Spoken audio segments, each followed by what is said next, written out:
We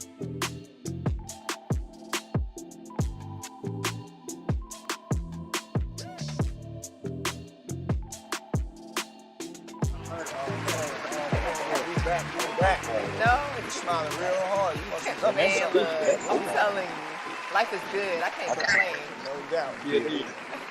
I'm feeling every minute of it, man. A lot of good things been happening. I had my Mama boys said I'm down. better than We they did a they are whole better. weekend of Boss Baby They are. Entertainment. Yeah, We hell did yeah, way better. Rose Bar. We went supper club to eat. Then we did the Jonathan's. Look at y'all. Y'all was Then we moving, went huh? to Dreams. We killed the whole weekend, man. We bought all the bottles out. You know, they was like, yo, y'all got to bring them back. So it's going down, man. It's going down. I'm super proud of y'all, man. Like, guess what's up? And I'm glad to be part of it. You know what I'm saying? No doubt. Like, I hate that I couldn't be there with y'all this weekend, but it was really dope. It's because you was working, so you know. But you're always welcome to come anywhere. But tell us who we got, man, up here today, man. So we got Rich Homie Monte up here today. It's Quan, Rich Homie Quan, and Jacques manager. Amongst a lot of things he do. I'll let him tell you the rest of it because, I mean, you talk about me being busy, this one right here stay busy. I love that. And always dropping good knowledge. So. Okay, Rich Homie, where you at? Say that again. We trying to see you. We can't see you. We want the audience to see you. I'm here. Here we go on deck. That's what's up. What's up, Tay? What's going on? How y'all feeling today? Yeah, we feeling real good, man. Appreciate your patience, my brother, for real.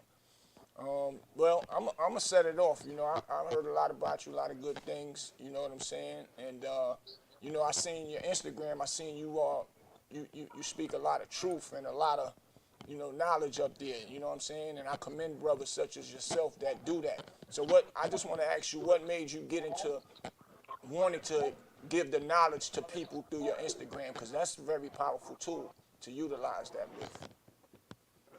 Yeah, so if I had to say what made me get into that, man, it's just where I come from and what I believe in, right?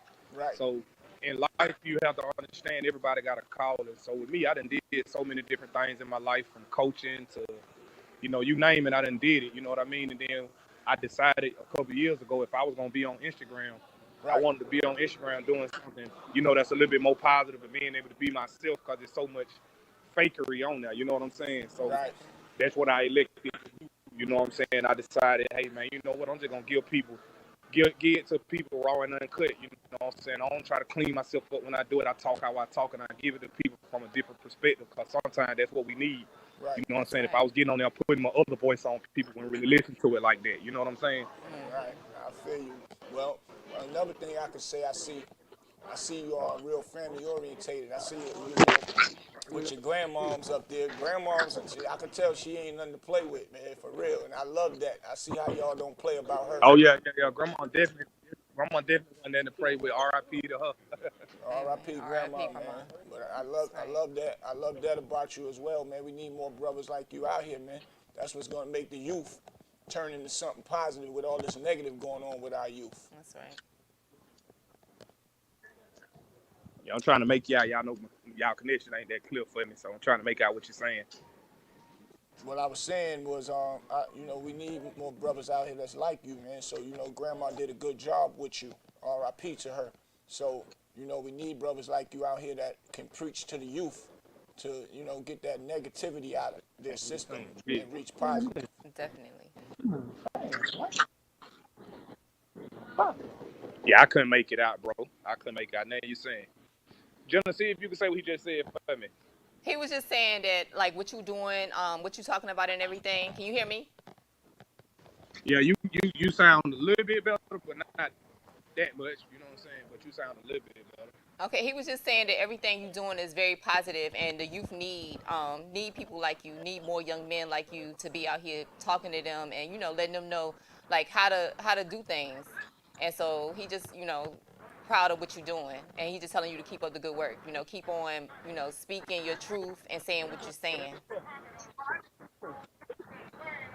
Okay, if I heard right, you saying the youth need the positivity. Basically, in a nutshell, the youth need the positivity out here. Yes. And people like me out here talking to them. That's what you were saying. That's exactly what I said. Yeah, they do. They do. Man, we got what's called the Hood Water Boys out here in Atlanta because I live in Atlanta, Georgia. A lot of people don't know. And man, when I see them out on the corners and stuff like that, you know, a lot of times I stop and I talk to them and I give them new ways to do what they're doing. And, you know, I just try to elevate their minds because a lot of the problem that we have in our community right now is our youth raising our youth. You know what I'm saying? So you take most of my peers.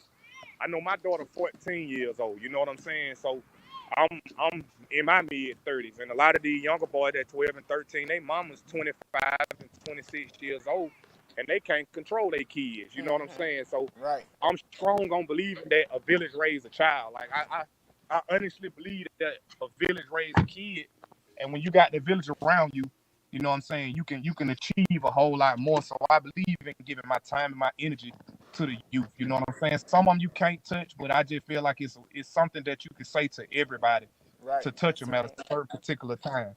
I always say if you can reach one, even if you spoke to 20 or 100, if you can reach one or two, you did your job, what you're supposed to You do. did your job, yeah. Exactly. I made that part out. Yeah, I feel like, and that's the biggest part to it, the social media, man. Like I see so many people. Like I was just in the mall with my little brother and my little cousin now, and I just get stared down so much because regardless of how we want to see it, even on the social media, they gonna at some point come across me and hear something that I say. You know what I'm saying? Like Right. Exactly. something. You know what I'm saying? Like I had in about 8 years, I had my first viral moment, July the 5th, and shit, I reached 4 million people with talking about the black on black crime. You know what I'm saying? And, Powerful. you know, if everybody feel like everybody got an opinion towards it, but we all have opinions, but inside of an opinion is a fact That's somewhere. You right. know what I'm saying? Right. That's And big. the fact of the matter is, if we want to change our society, our culture, it starts with us. You know what I'm saying? We can't allow nobody to keep stripping us to believe that, oh, the crime is a myth. You know what I'm saying? Like, no, Right. we gotta stop killing each other. You know what I'm That's saying? right. Exactly. That's big. We, And we definitely got to. I mean, that's real out there. Well, out here, period. and another thing I seen on your Instagram, with that same thing you saying, with Farrakhan saying, black lives matter when a white person kill a black man, but when we kill a black man, we don't jump on that situation because it ain't good for us to kill each other. Also, how we gonna help each other if we Yeah. killing each other?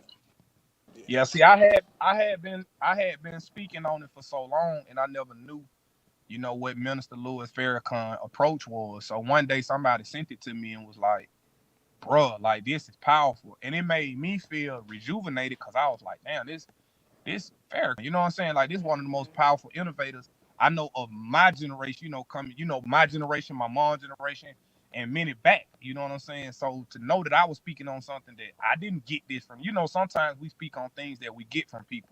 Yeah. Like right now, T.I. is streamlining a lot of stuff that these younger people saying. So that's where my negligence came in terms of talking to it because people was commenting on my post saying, "Oh, Black Lives Matter." I mean, black on black to say that that's a myth. You know what I'm saying? Yeah, people were saying it to me, so I kept saying, "Well, I see the same people. They the way they quoting this stuff is kind of the same quote." So I googled it one day, y'all, Right. and I'm like, "Why is they saying it's a myth?" Because I had never heard it was a myth. And it came back and it was a quote that T.I. had quoted. And I'm like, okay. So people that follow him was attacking me saying the things that he had said. And I understand what they saying. I understand that they say the word black on black crime is something that they use to deflect whatever, but it's still truth within the word. You know what I'm saying? I That's can't right. worry about what go on in your household. In order to tell you about your household, I gotta fix mine first. So if I got problems Exactly. in my That's right. household, I gotta fix mine before I can come give you any of that. So it's not a myth. We got to correct our communities before we can ask anybody to come down and say, hey, we're going to shake hands, black people. We got to love black people more than they going to ever love us. They not going to love us. You come into our community, there's a lot of BS going on. You know what I'm Right. saying? For nothing. For nothing. But the question is, how do we get everybody to understand that? Because they understand our power, but we don't understand our power. Because if we did, we wouldn't be killing each other, and we would come together and work together. Well, we understand our powers, don't understand in the black community. What I have overstand is lack of patience, the lack of knowledge is the same thing and the same reasons that slaves were hated it back in the day. Mm-hmm. We became slaves because they wanted to take away knowledge and power from us. So, Right. I can remember what they was teaching me in school. Oh, the slaves, they didn't want you to learn how to read. They didn't want you to learn how to write. And when you learned how to read and write, they lynched you and beat you because you became Yep. powerful and you were going to let the people around you have more power than they had. That's Right. a fact. So that's still going on right now today in 2020 in the African American community. And the problem with that is the easiest way to trick a black man is said if you don't want to read is because we lack patience. Mm-hmm. So we kind of want people to give us everything. So and a lot of times with us and with people, I can't just say blacks, with certain people, when knowledge is put in your face, what we do when we don't understand, we turn to anger and we turn to violence because we just don't understand something. You know what I'm saying? Right. Yeah, that's true. Frustration So is powerful. do I think in my lifetime in the next 20 years, I pray to God every day. Time in the next 20 years, I pray to God every day I live 70 more years. But in the next 70 years, do I think we'll go back to what we were? Black people were never violent people. You know what I'm saying? That's right. I don't know.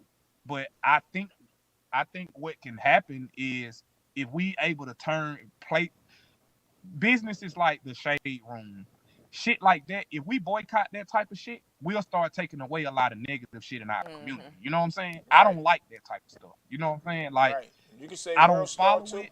I don't do none of that because y'all sit and promote. Yeah, you promote the demise of our own Of people. our own people. That's Exactly. right. World Star letting people get knocked out, and then they throw it on camera like it's funny, and that makes a person even mad and want to go kill up something. You know what I'm Mm-hmm. saying? They might wasn't thinking about it. They took the ass whooping at the beginning and say, all right, it was a fair fight. But when you put it on World Star, oh hell no. Now, You now ready? that person's so angry that they ain't thinking now and go and take another person's life and take his as well. Unless living in jail forever is taking your own life. Yeah. So Same. it all goes with coincide with everything you saying right now. Exactly. Yeah. Well, Tay, I want to Yeah. ask you something. It's one of them things that we gotta Go ahead. Finish go your ahead. I'm thought. listening to you.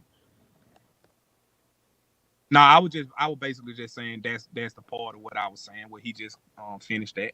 Right. I want you to speak to, to our audience about COVID because you see how the numbers are going up again, right? And people out here wilding, no mask and everything. And I know you can speak to us from a perspective of somebody who has had it. So, like, can you speak to the people about it? Because people Ooh. ain't believing it is real. Yeah, people think I at one point when it first, when I first started hearing about it, I was like, man, come on, man, what's going on? Right. And I'm not gonna say that I didn't take it serious, but I felt like it was a conspiracy behind it. And in the light of anything that's serious is always something that we don't know behind it for the people that don't understand it. And I took it serious enough to I got COVID and I was at home by myself, was isolating myself, and I still ended up with COVID. Something Mm-hmm. came over me one day that I had never felt in my life. Like I done been sick before. I done had the flu. And I was one of them people that was like, hey, if you had the flu, we all gonna touch this virus at some point. Well, I sat in my house on July the 26th and I just got real weak while I was driving. And the next day I went and got tested for it, and 2 days later they told me I was in critical condition. You know what I'm saying? And my Wow. diagnosis was COVID-19, SARS two. It was SARS two. So I spent a couple of days at the hospital. My saturation got better. For those that don't know what saturation is, it's your oxygen levels in your body. And I bought an O2X machine like they go on your finger that they put on your finger to check your pulse and the oxygen levels in your body. Right. And me being a young black man that's athletic or whatever, it attacked me in ways that a lot of people that I still tell to the day, even the doctors was like, damn, like I went through every symptom of it. And when I tested negative, it attacked my immune system, my respiratory system after it was negative. So it's a real powerful virus. And a lot of doctors are saying it's not even a virus, it's a bacteria. You know what I'm saying? Mm-hmm. Right. So man, it's serious for the people that don't think it's, what I'm saying, don't think it's real. Like I lost my cousin 13 days into his. He had a blood clot in his leg that moved up to his heart. It was triggered by COVID. Like it ain't nothing to play with. You know what I'm saying? Like, Right. you get the disease, yeah, they figuring out ways now. Well, I'm gonna say disease because that's what it seems like. Right. You Right. get it, they figuring out ways to help. But man, if we could take it a little bit more serious and people could isolate themselves, like I don't go nowhere without. I got masks everywhere. Like I keep them. You know what I'm saying? Y'all see when I first Yeah. got on, So I we had it got on. on. You know what I'm saying? Right.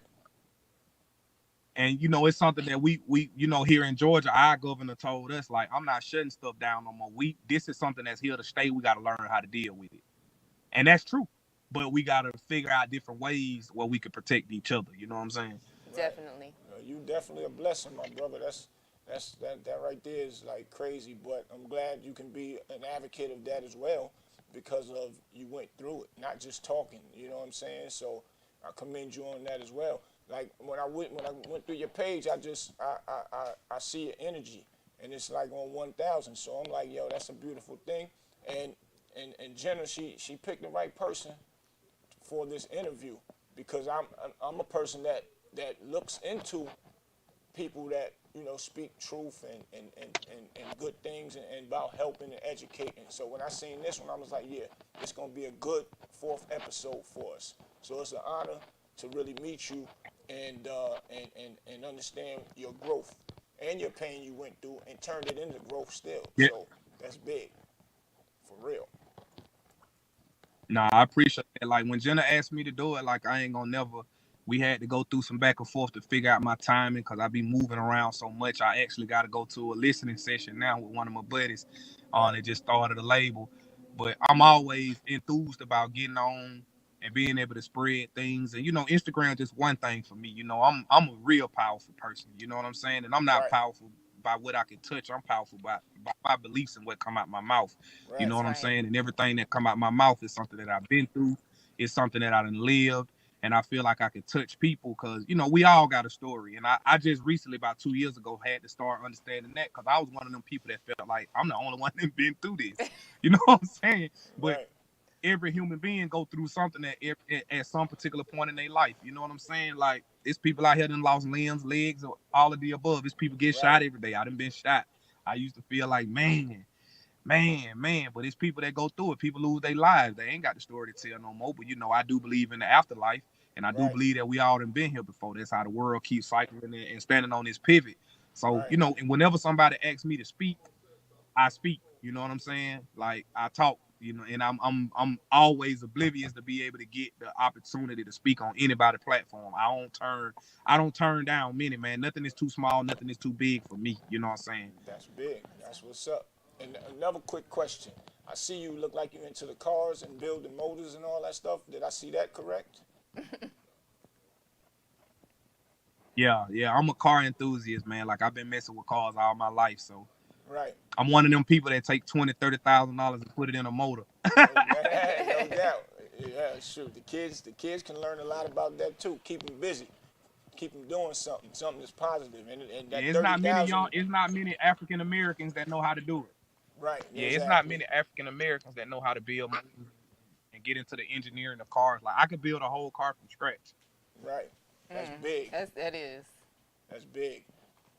And I seen that. I'm like, oh, homie is on some Yeah. some real movement right now. Building a car like Yeah, that's that. one of my secrets though. That's one of my secrets. I just started really exposing it on the internet. Like I think like 2 years ago, I put up a picture of me and my old auto mechanic teacher, and I Right. was like, you never know what kind of book you judging. You know what I'm saying? Like That's right. you see me in the cars, people see my cars at different shops and stuff like that, and I'm from the projects, so a lot of times the things that I put out and the things that I overcame, like I can't brag about none of it. Like even though we take bragging as a negative, bragging and still have a positive behind it. That's just like ignorance. Like when we say Exactly. ignorant, people think they automatically think the negative to it. But it's a noun and a pronoun, you know what I'm saying? And it's an Right. adjective, all of that type of stuff. You know what I'm saying? Everything has a double meaning to it. So, I like to brag sometimes to be able to enhance and manipulate the younger Yes. men to feel like, Exactly. man, I could work on cars. You know what I'm saying? Like Exactly. I could do that, I like, could cause do the it average better. I person, could do like, it man, I don't better. know nothing about that. Yeah, you don't know nothing about it because of your interest. Right. Exactly. And I'm glad that you said that, because we come from the streets. We've been there, done a lot of things, well, such as myself. But when we talk to the kids about what we used to do, not for bragging, so they can understand that we went through it and we doing this and letting y'all know about it so y'all don't have to go through it. Yeah. And the only way they're gonna believe us is if we let them know we did it. Like you fixing cars and you showing them you fixing cars. So the only way they're gonna believe us if we show them that we really done that, leave that alone. So it all goes together. So once you showing them that you can fix the car, yeah, you can't do this. So now you're challenging them to want to go and do it. And that's a smart way to approach something like that. That's big. Yeah, when I started coaching baseball, I had already messed up my life. Because when I say life, that's all I ever really wanted to do. I didn't have a career path. So when I went back and messed up everything because I wanted to fight and do all the dumb stuff, like for any young people that hear this, like I took an opportunity. I had a deal on the table when I was 18 years old, $2.5 million to do something that I wanted to do, but I wanted to prove to, my people that's around me, I ain't no punk, and I got to fighting, and I messed up my right throwing arm the day before I was supposed to go try out. Wow. And long story short, man, when I got into coaching, I got into coaching because I could relate, and I felt like the boys would be relatable. So my coach was a relatable coach, and he played for the Expos, and he did his thing, but he would get out there and he ran with us and did everything. And I was like, man, you know what? I'm not gonna get out here and just yell at these boys, scream at them. Like everything I asked them to do, I got out there and showed them I can do it, and it's what made me one of the greatest coaches of the time going back to the schools that I coached at. Facts. You know what I'm saying? Like them kids, really to this day, they can relate. They not gonna say, "Oh, that was just my coach." Like a lot of them really be like, "Man, I own the truth." You know what I'm saying? That's like, right. No doubt. That's a good thing. Everything he telling us to do, I tell you to hit the ball like this, it's gonna do this. I get up there, I hit the ball like that, show you exactly what it's gonna do. You know what I'm saying? And right. It just, a lot of stuff in our community is mistaken to be like, a lot of people tell me, oh, you're showing off. Like, I get real. That make me cringe. Like, I go to Top Golf. I know I'm athletic. If you with the wrong group of people, and that's something else that we have to realize as black people too, like, we criticize too much. Mm-hmm. We criticize for things that we don't understand, man. It's like, you'll sit on there and give Tiger Woods and all them praise, but your brother go outside and learn how to do it, and when he start doing it, you'll say he's showing off. Mm-hmm. And when you do people like that, it make people go in the shell and they be afraid to put stuff on the forefront. The only thing we look up to is people that then made it to the professionals. Like, that's all we look at. You know what I'm saying? But those they regular people. You know what I'm saying? Exactly. That's true. Just on TV. That's all. That's it. That's a fact. That's it. Yeah. It's 20 little boys in the hood that if they had somebody that wasn't down in them and telling them you lame and this and that could be on that TV, that could save their families. You know what I'm saying? Like, but we lose about 35% of our athletes and our band kids and all that. Well, when it comes to band, we lose about 75% of them every year through peer pressure. You know what I'm saying? Right. I was in the band. I was a drum major. I was too. That's crazy. Yeah. Man. Yeah. Oh, you lame. And I hate that, man. I tried to start a movement to recreate that in my city. But it's like the government not willing to give any assistance around here in terms of it because they try to make it like education means something. But this what I know. I know that if you give a kid something to look forward to behind education, you educate them more. That's right. Exactly. It seems like you should be able to get a grant for that, though, Tay. Some type of grant. Yeah, I got impatient with it. I ain't gonna lie, because it started to be hard when I was doing my Better Men program back in the day, and I had the owner of the company I used to work for.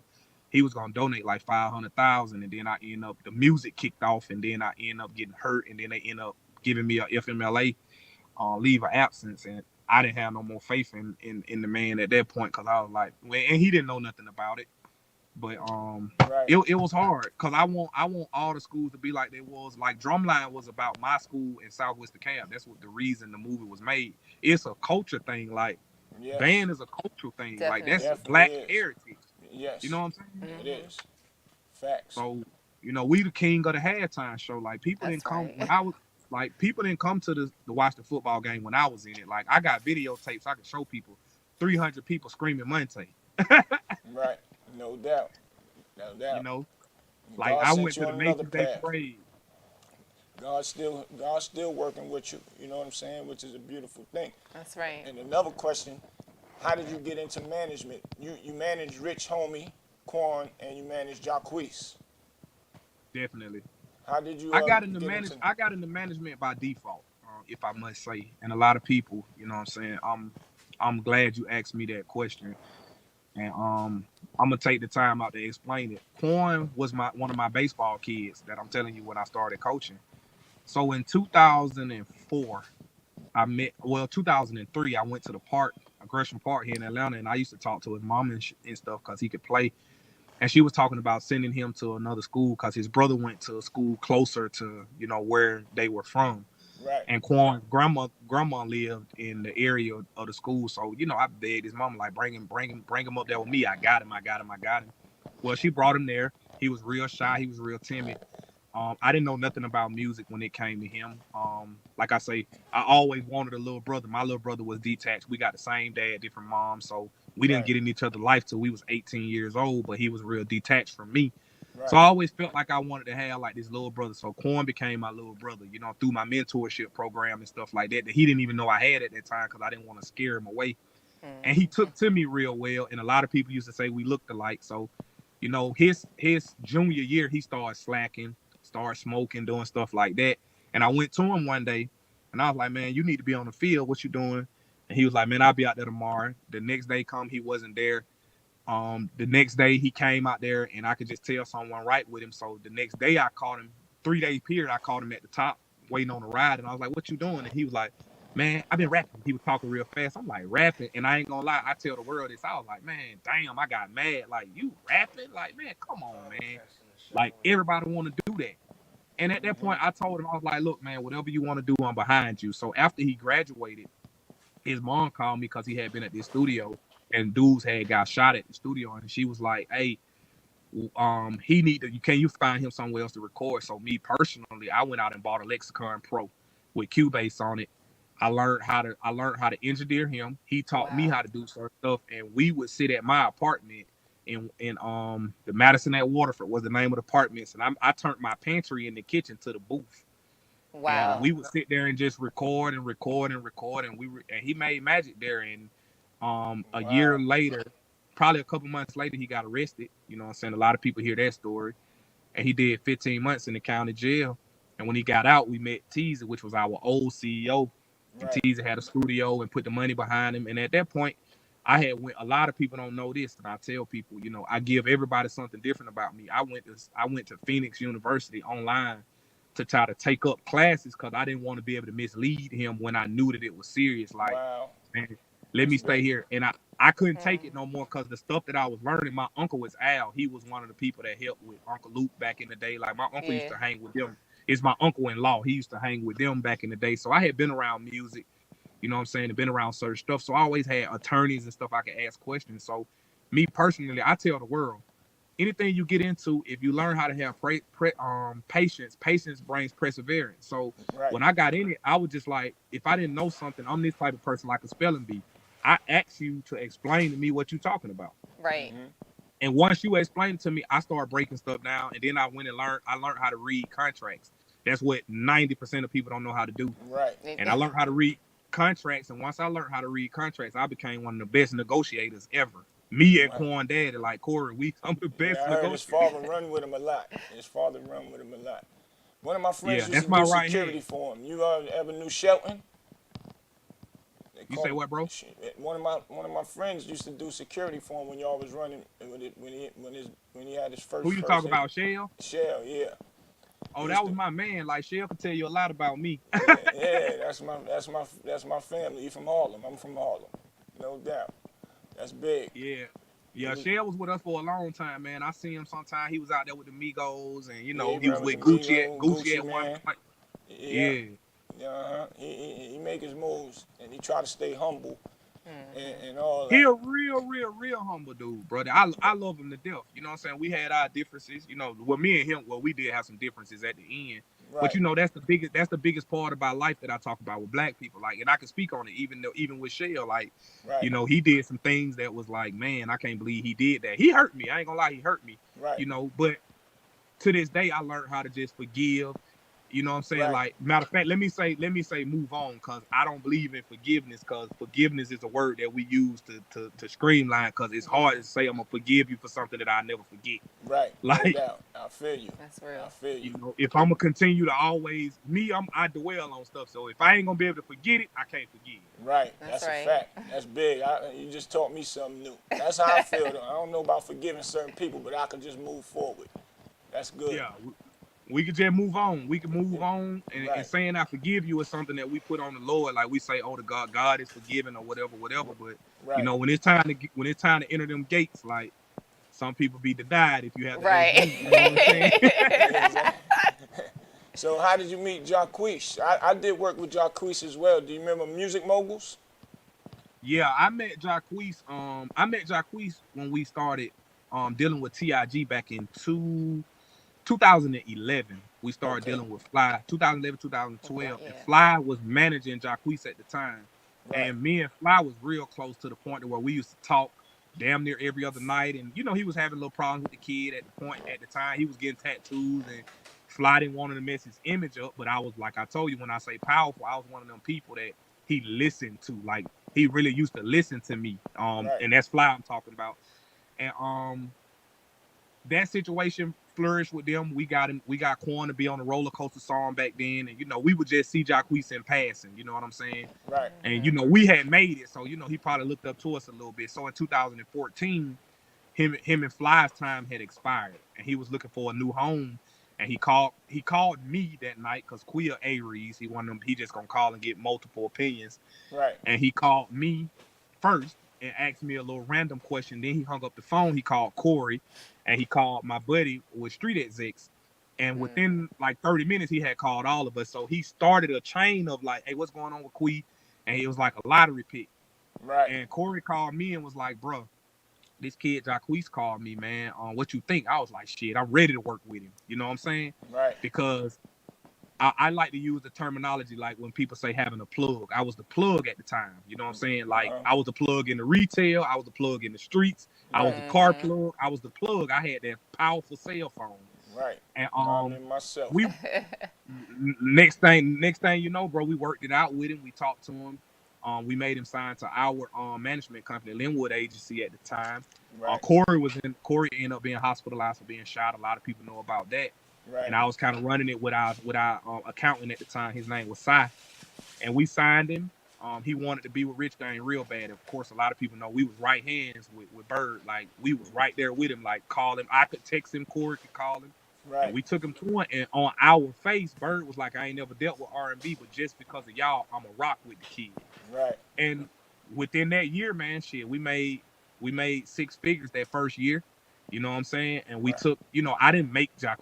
I turned Jacques into the person that he could, and started making him be able to move around. You know what I'm saying? So Right. Right. I never took the forth. A lot of people think, oh, when you say management, like, we built the management team. So Right. I handled the touring and booking, and like co-managed. Jonathan was his primary day-to-day manager. We had problems with that, and I pushed for Jonathan to be back in his main position, because he had been there, and I didn't want to never take away from that. You know what I'm saying? Right. And That's here real. we go in 2020, and he one of the biggest R&B artists right now. You know what I'm saying? That's I put him on facts. his first tour. You know what I'm saying? I put a lot of stuff in that kid. You know, and I call him a kid because but he really like my little brother. I put a lot of stuff in his ear to kind of help him streamline his career. And when I had to leave, you know what I'm saying, the year after all that started, I just went back working with Jacques 2 years ago.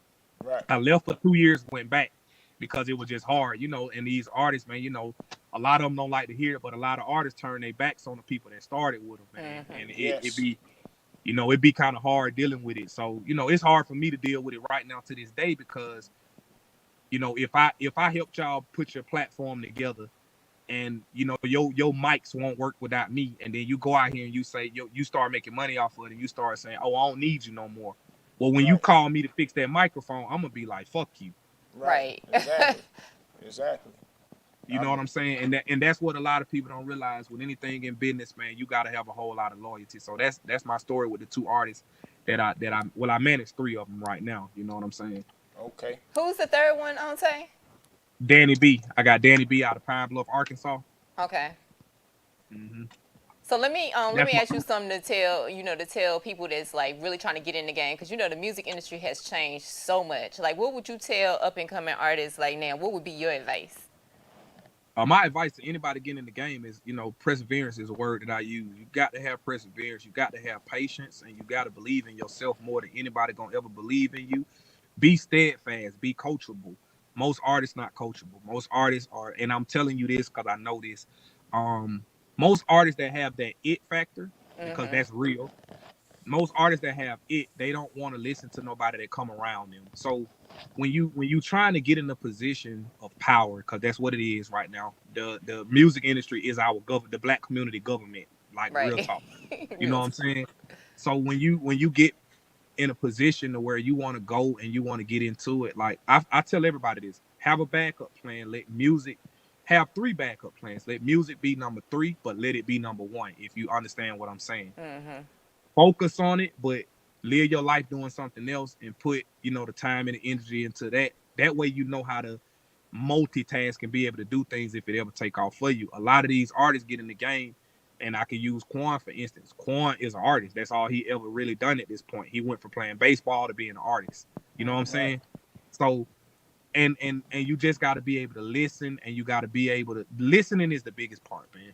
If I can't say, because I can't tell them about talent, because if they in it, they know they gonna feel like they have talent and be able to take criticism. You know what I'm saying? If something ain't right or somebody don't like your craft or what you doing, be able to take criticism. A lot of people think everything that they do is oh, this it. No, man, I hear a lot of garbage music, and I call it garbage. You know what I'm saying? Because you take garbage and you melt it down and you make it into some other type of material. I'm not trying to tear you down, but I'm just, I'm telling you, like, hey, man, that's trash. Like, people don't Mm-hmm. understand what another man trash is somebody else's It's treasure. treasure. You know That's what I'm Exactly. right. saying? That's a fact. So, that's my advice to any up and coming artist, man. Just have perseverance and have patience, and that'll do you a whole lot better than being upset, being mad, dumping all your money into it. Some people want it so bad they don't even understand how to not want it. No doubt. That's true. Exactly. That's facts, It's man. like a woman. Like I done had some women in my life to where I made it. I let you know that I liked you, and I backed up, and I just wait 2, 3, 4 years. You know what I'm saying? Like I might smile one day. She might, if it's really meant to happen, she gonna see me. Right. Exactly. But if I keep pushing, pushing, pushing, she gonna be like, man, this nigga crazy, or he Right. seducing, or he annoying. Thirsty. Right. Nah. Right. Facts. Yeah, you speak some truth, my brother. For real. Like I said, it is definitely a pleasure, pleasure. And yeah, we know you got to run to take care of your business. But yo, we're gonna have this conversation again because I already can tell you have a brilliant mind and you got a lot more to talk about and teach these people, and that's what Street Knowledge Podcast is all about. That's right. And we definitely gotta have you back again, man, for real. We Hey, probably come y'all down got there to and have me hang back with you. for everything clear and everybody can hear me. And we sitting there, we got to get it back on. We got to do it. I got to have y'all on my podcast. I got a podcast too. You know what I'm saying? Definitely. So, We coming to Atlanta let's, soon. Yes. yeah, Okay. y'all come on down, man. I appreciate y'all for having me for real, man. No doubt, my brother. It's a blessing to be able to speak the truth and what I'm saying, put it out here and be in front of other colleagues. You know what I'm Right. saying, giving people something that they do. So I congratulate y'all on y'all success, because it's Thank you. Thank success. you so much. You know what I'm Appreciate you. saying? And I appreciate y'all for having me for real. No doubt, homie. But you Thank have a you. good time, Be man. safe, okay? And All we'll right, y'all do the same, man. Appreciate